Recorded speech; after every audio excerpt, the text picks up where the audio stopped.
Good morning everyone, welcome back to GK today. I hope आप सब बिल्कुल ठीक होंगे और आज हम डिस्कस करेंगे 11th ऑफ नवंबर के सबसे मोस्ट इम्पॉर्टेंट करंट अफेयर्स। तो क्योंकि आज वीकेंड है और जैसा कि आपको पता है कि वीकेंड के दिन हम रिवीजन अपना नहीं करते हैं, बल्कि उसकी जगह पे नंबर ऑफ़ क्वेश्चंस हम ज़्यादा प्रैक्टिस करते हैं ताकि उस वीक में जो भी हमारे क्वेश्चंस मिस आउट हो गए किसी भी वजह से, उनको हम कवर करते हुए आगे बढ़ें। ठीक है, तो आज हमारा रिवीजन सेशन नहीं रहेगा। जो रिवीजन स्लाइड्स क्वेश्चंस के बीच में आती थी वो नहीं रहेंगी, उसकी जगह पे हम नंबर ऑफ़ क्वेश्चंस ज़्यादा करेंगे आज। ठीक है, तो चलिए स्टार्ट कर लेते हैं अपना सेशन। फर्स्ट क्वेश्चन है, विच इंडियन स्टेट और the union territory launched Abua बिर दिशम अभियान? कौन से स्टेट ने इस कैंपेन को लॉन्च किया है, आपको ये पूछा जा रहा है। तो झारखंड गवर्नमेंट ने हाल ही में इनिशिएट किया है एक स्पेशल इनिशिएटिव जिसका नाम है अबुआ बिर दिशम अभियान, ताकि लैंड टाइटल सर्टिफिकेट्स को डिस्ट्रीब्यूट किया जा सके to the individuals and communities in accordance with the forest right act. ठीक है, फॉरेस्ट राइट एक्ट ऑफ 2006, जिसको कि आप कहते हैं scheduled tribes and other traditional forest dwellers act. और इसमें सेल्फ कल्टीवेशन और हैबिटेशन के राइट्स दिए जाते हैं through individual forest rights and community forest rights. ठीक है, तो अबुआ बिर दिशम अभियान लॉन्च किया है झारखंड स्टेट ने। अच्छा, कल हमने झारखंड के बारे में एक और चीज़ पढ़ी थी। आपको बताना है कि झारखंड ने कितने स्टेट के साथ एक कोलैबोरेशन किया है। क्यों? क्योंकि इनके यहाँ पे जो माइग्रेंट वर्कर्स हैं वो बहुत ज़्यादा दूसरे स्टेट में माइग्रेट कर चुके हैं, तो इनके वेलफेयर के लिए इन्होंने कुछ पर्टिकुलर नंबर ऑफ स्टेट्स के साथ मिलके एक एग्रीमेंट साइन किया है। तो आपको बताना है कि ये कितने नंबर ऑफ स्टेट्स हैं। नेक्स्ट क्वेश्चन है, hello 1 OS spectrometer which was seen in the news recently is associated with which country? तो ये किस कंट्री से रिलेटेड है? तो इंडिया की जो स्पेस एजेंसी है इसरो, इन्होंने हाल ही में मेंशन किया है कि high energy L1 orbiting X ray spectrometer, जिसको आप हेल 10S के नाम से जानते हैं, ये गया है स्पेस में with the help of Aditya L1 spacecraft. हाल ही में इसने सक्सेसफुली कैप्चर कर लिया है impulsive phase of solar flares during its initial observation period, जो कि स्टार्ट हुआ था फ्रॉम 29 अक्टूबर। ठीक है, तो इसको कमीशन किया गया था 27 अक्टूबर 2023 को, और करेंटली ये अंडर प्रोसेस है फाइन ट्यूनिंग के in the thresholds and calibration operation. और इस इंस्ट्रूमेंट को डिज़ाइन किया गया जिससे कि सन की जो हाई एनर्जी एक्सरे एक्टिविटी है उसको मॉनिटर किया जाए with rapid timing and high resolution spectra. ये स्टेटमेंट दिया है इसरो ने। ठीक है, तो ये एक्चुअली हमारा ही है, आंसर हो जाएगा इंडिया यहाँ पे। रशिया की यहाँ पे बात करें तो रशिया ने हाल ही में ऑफिशियली पुल आउट कर लिया है एक इंटरनेशनल सिक्योरिटी पैक्ट, जिसमें कि जो कन्वेंशनल वेपन्स का यूज़ है उसको रिस्ट्रिक्ट किया गया था। इसमें इन्होंने ये कहा कि नाटो का जो एक्सपेंशन है उसकी वजह से ये अब कॉपरेशन इम्पॉसिबल हो गया है। ठीक है, तो नाटो ने अनाउंस किया था कि जो फॉर्मल सस्पेंशन है of a key Cold War era security treaty in response to Russia's pull out from the deal.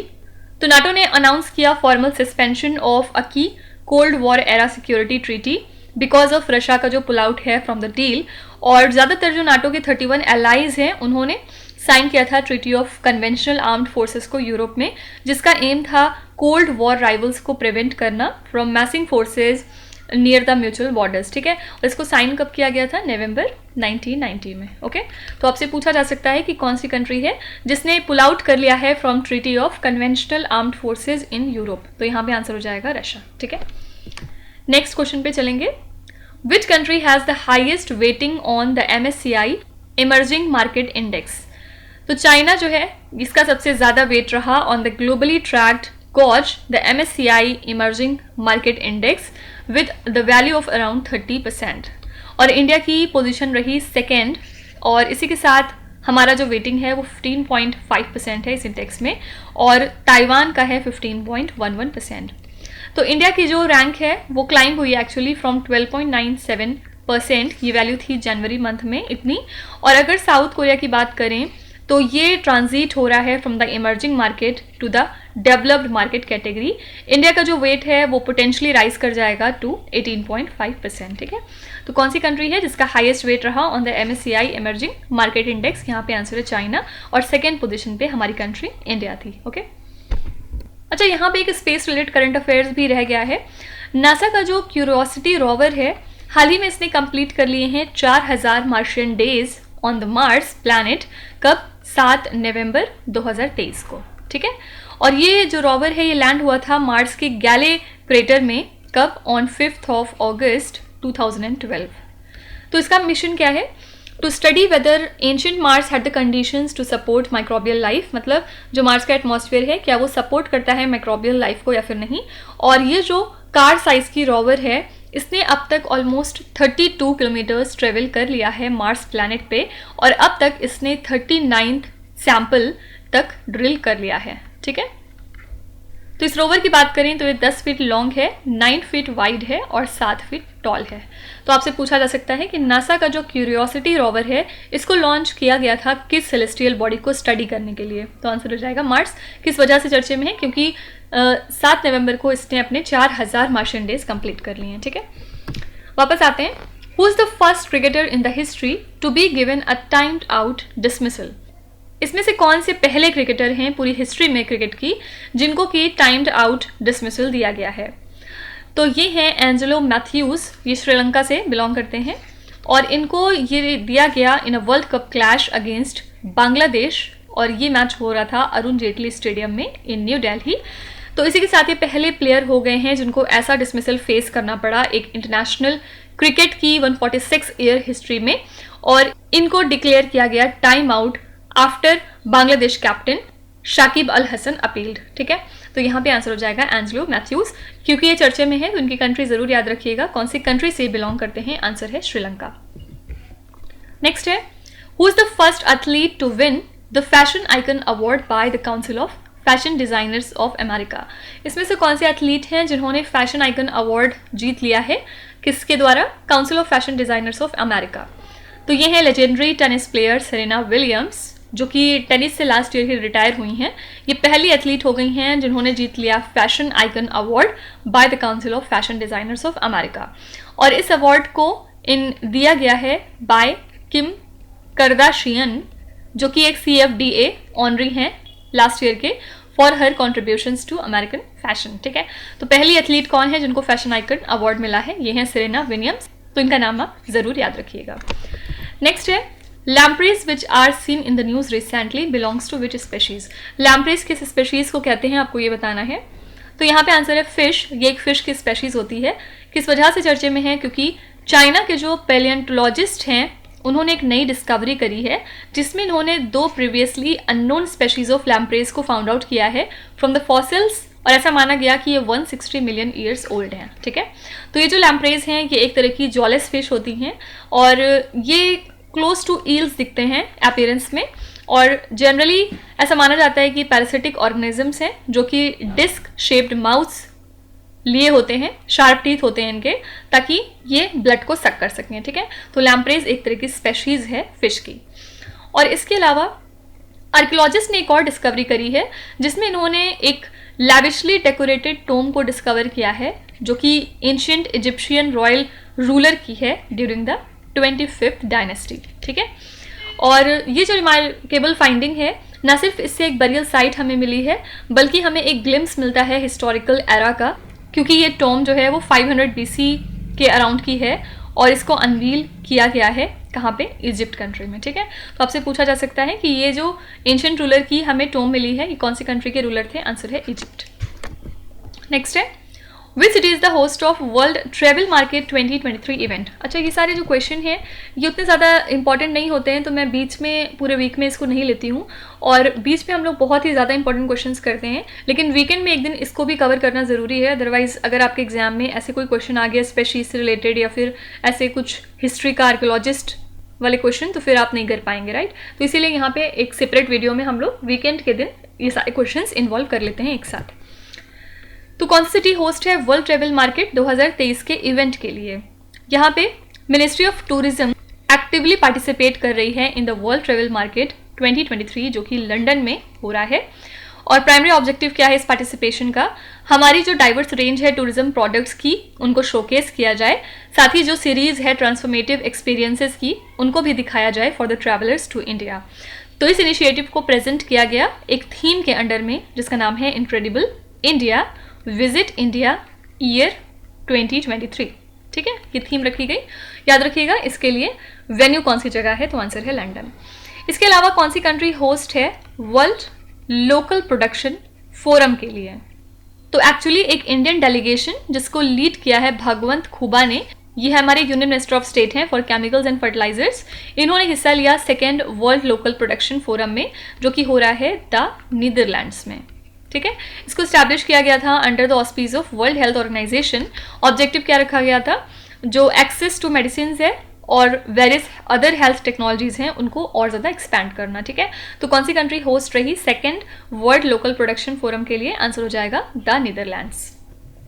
Next है what is Pralay which was recently flight tested. Pralay क्या चीज़ है, तो यहाँ पे आंसर है tactical ballistic missile, option number A. हाल ही में इंडिया ने कंडक्ट कर लिया है प्रलय टैक्टिकल बैलिस्टिक मिसाइल का सक्सेसफुल टेस्ट, कहाँ पे, off the coast of Odisha. ठीक है, और इस टेस्ट के दौरान जो मिसाइल है उसने अपनी कैपेबिलिटी को डिमॉन्स्ट्रेट किया है bye covering its entire range of approximately 500 kilometres. और इस टेस्ट को सक्सेसफुल या हाईली सक्सेसफुल डिक्लेयर किया गया क्योंकि जो मिसाइल थी वो अपने सभी एक्सपेक्टेड पैरामीटर्स पे खरे तरीके से परफॉर्म करके गुजरी। ठीक है, तो प्रलय क्या चीज़ है, आंसर है tactical ballistic missile. Next question है which country supplies Hermes 900 drones to India, तो यहाँ पे आंसर है इजराइल कंट्री। और जो हेरॉन मार्क 2 ड्रोन्स हैं and upcoming edition of Hermes 900 drones, इससे हमारा जो सर्विलांस और रिकनेंस कैपेबिलिटीज़ हैं इंडियन आर्मी की वो डेफिनेटली इन्हांस हो जाएंगी।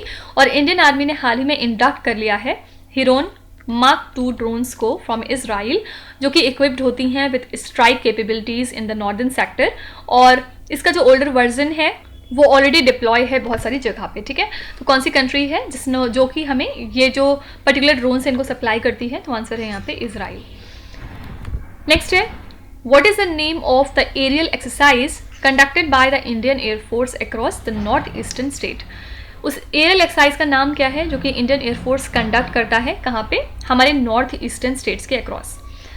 तो इंडियन एयरफोर्स ने कंडक्ट किया एक सिग्निफिकेंट एरियल एक्सरसाइज जिसका नाम है पूर्वी आकाश across the north eastern states especially along the China border। और इस एक्सरसाइज में इन्वॉल्व थे कुछ joint operations with the Indian army. और इसमें जो है यूज़ किया गया advanced and lethal weapon system का इंक्लूडिंग द सुदर्शन, इसके अलावा S-400 air defence missile system. और बेसिक एम क्या है इस एक्सरसाइज का, to enhance the preparedness and coordination of the Indian armed forces in this region. Okay, तो यहाँ पे आंसर हो जाएगा पूर्वी आकाश। नेक्स्ट है Indian navy's latest under construction guided missile destroyer has been named after which Indian city. तो जो crest है Indian navy के latest under construction guided missile destroyer का, उसका नाम है सूरत। ये हाल ही में अनवील हो चुका है और इसको अनवील किया हमारे गुजरात के चीफ मिनिस्टर भूपेंद्र पटेल ने, कहाँ पे, at a vibrant ceremony in the city of Surat in presence of हमारे chief of naval staff admiral R Hari Kumar. ठीक है, तो जो क्रेस्ट है सूरत का उससे डिपिक्ट होता है famous lighthouse at Hazira, Surat में है जो कि, और ये लोकेटेड है सदर्न एंट्रेंस में of the Gulf of Khambhat. Surat जो है वो 4th शिप है under project 15B Visakhapatnam class destroyers. ठीक है, जो कि इंडिजिनस तरीके से डिजाइन होती है और कंस्ट्रक्ट होती है। तो यहाँ पे आंसर है सूरत। नेक्स्ट है when is the national cancer awareness day observed. तो नेशनल कैंसर अवेयरनेस डे हर साल हम ऑब्जर्व करते हैं 7 नवंबर को। और कब से ऑब्जर्व कर रहे हैं, 2014 से लगातार, ताकि हम पब्लिक को अवेयर करा सकें about early detection, prevention and the treatment of cancer. तो वर्ल्ड हेल्थ ऑर्गेनाइजेशन के मुताबिक कैंसर जो है वो सेकेंड लीडिंग कॉज है डेथ का वर्ल्ड वाइड, जिसमें कि रिप्रेजेंट ये हुआ कि 1 in 6 डेथ्स ग्लोबली जो हो रही है वो कैंसर की वजह से हो रही है। ठीक है, तो यहाँ पे आंसर है 7 नवंबर। Which cricket team won Syed Mushtaq Ali T20 trophy. ये क्वेश्चन बहुत ज़्यादा इंपॉर्टेंट है और याद रखिएगा पंजाब ने जीत ली है इस ट्रॉफी को और ये पहली बार है जब इनको ये नेशनल T20 टाइटल दिया गया। ओके, तो कौन सी क्रिकेट टीम है जिसने सैयद मुश्ताक अली T20 ट्रॉफी जीती है? आंसर है यहाँ पे Punjab. India signed a memorandum of understanding with which country for cooperation in soybean oil supply to India? India ने किस कंट्री के साथ एक मेमोरेंडम ऑफ अंडरस्टैंडिंग साइन किया है जिसमें कि डिसाइड हुआ है कि वो सोयाबीन ऑयल सप्लाई के टर्म्स में कॉपरेट करेंगे, जिसमें कि ये डिसाइड हुआ है कि वो कॉपरेट करेंगे in soybean oil supply to India? तो Solvent Extractors Association of India ने Brazilian Association of Vegetable Oil Industries के साथ मिलकर एक मेमोरेंडम ऑफ अंडरस्टैंडिंग साइन किया है जिसमें डिसाइड हुआ है कि क्लोज कॉपरेशन करेगा Brazil in soybean oil supply to India. ठीक है, इसका एम क्या है? सप्लाई ऑफ सोयाबीन को कॉपरेट करना, साथ ही जो ट्रेड है सोयाबीन का उसको इम्प्रूव करना, और ना सिर्फ सोयाबीन बल्कि सोयाबीन ऑयल और सोया मिल्क भी। ठीक है, तो इंडिया ने ये मेमोरेंडम ऑफ अंडरस्टैंडिंग साइन कर लिया है ब्राज़ील कंट्री के साथ। यहाँ पे एक और क्वेश्चन मुझे याद आ रहा है नासा से रिलेटेड। नासा आजकल चर्चे में है because of its Infuse mission, और नासा ने अपना एक नया साउंडिंग रॉकेट लॉन्च किया है जिससे कि स्टेलर इवेंट को स्टडी किया जाएगा इन द सिग्नस लूप, जो कि एक सुपरनोवा रेमिनेंट है और ये 20,000 साल पहले हुआ था। ठीक है, तो सिग्नस जो है वो 2600 लाइट ईयर्स अवे है फ्रॉम द अर्थ, और ये जो साउंडिंग रॉकेट मिशन है इनका, इसका नाम ही इन्होंने इन्फ्यूज रखा है। इसको लॉन्च किया था इन्होंने न्यू मैक्सिको से। तो ऐसा एक्सपेक्ट किया जा रहा है कि इनका इन्फ्यूज मिशन बहुत सारी इन्फॉर्मेशन कलेक्ट करेगा about the remnant for a few minutes from a height of 240 kilometres. ठीक है, यहाँ पे इन्फ्यूज का फुल फॉर्म भी आपसे पूछा जा सकता है। फुल फॉर्म है इसका integral field ultraviolet spectroscope experiment. ठीक है, क्या बताया? Integral field ultraviolet spectroscope experiment. ठीक है, तो अगर आपसे पूछा जाए कि इन्फ्यूज मिशन किस स्पेस एजेंसी का है तो आंसर हो जाएगा नासा। तो आई गेस अब तो हम लोग कुछ नहीं भूल रहे हैं, जितना भी क्वेश्चन मिस था इस वीक में वो सब हमने आज कवर कर लिया है। तो मंडे और ट्यूसडे को क्लासेस नहीं होंगी बिकॉज ऑफ दिवाली, और उसके बाद वेंसडे को जो भी आपका मंडे ट्यूसडे का करंट अफेयर्स है मैं आपको वेंसडे को कवर करा दूंगी। ठीक है, उसके लिए परेशान मत होइएगा, साल में एक बार ही दिवाली आती है तो थोड़ा सा सेलिब्रेट करना भी ज़रूरी है। तो happy Diwali to all of you. अच्छे से आप सारे लोग फेस्टिवल को सेलिब्रेट करिएगा और टाइम निकाल के थोड़ी पढ़ाई भी कर लीजिएगा। ठीक है, चलिए फिर आपके क्विज पे चलेंगे, जहाँ पर स्क्रीन पे आपको 5 क्वेश्चंस दिखाई दे रहे होंगे। ये क्वेश्चंस ऑलरेडी हम पीछे कहीं ना कहीं डिस्कस कर चुके हैं। अब यहाँ पे आपकी टर्न है इनका आंसर बताने की, तो वीडियो को पॉज करिए और हर क्वेश्चन को ध्यान से पढ़िए। इसमें से आपको जितने भी आते हैं आप उनका जवाब कॉमेंट्स में मैंशन कर सकते हैं, और जो नहीं आते उसके लिए बिल्कुल भी परेशान होने की ज़रूरत नहीं है। विथ टाइम डेफिनेटली आपका स्कोर जो है वो इम्प्रूव करेगा, बस आपको थोड़ा सा कंसिस्टेंट और परसिस्टेंट रहने की ज़रूरत है। So that's it for today. I hope you have like the session. आज का सेशन आपको कैसा लगा आप ज़रूर बताइएगा कमेंट्स में। साथ ही साथ आपका कोई भी रिव्यू है, फीडबैक है या फिर सजेशन है तो वो भी आप हमें बता सकते हैं। हमें जानकर खुशी होगी और हम पूरी कोशिश करेंगे उसको इम्प्लीमेंट करने की। तो कल फिर हम मिलेंगे सेम टाइम सेम जगह कल के करंट अफेयर्स के साथ। Till then stay tuned. Thank you so much for watching and please do not forget to subscribe to GK Today. With this, Meenu Hatsana signing off.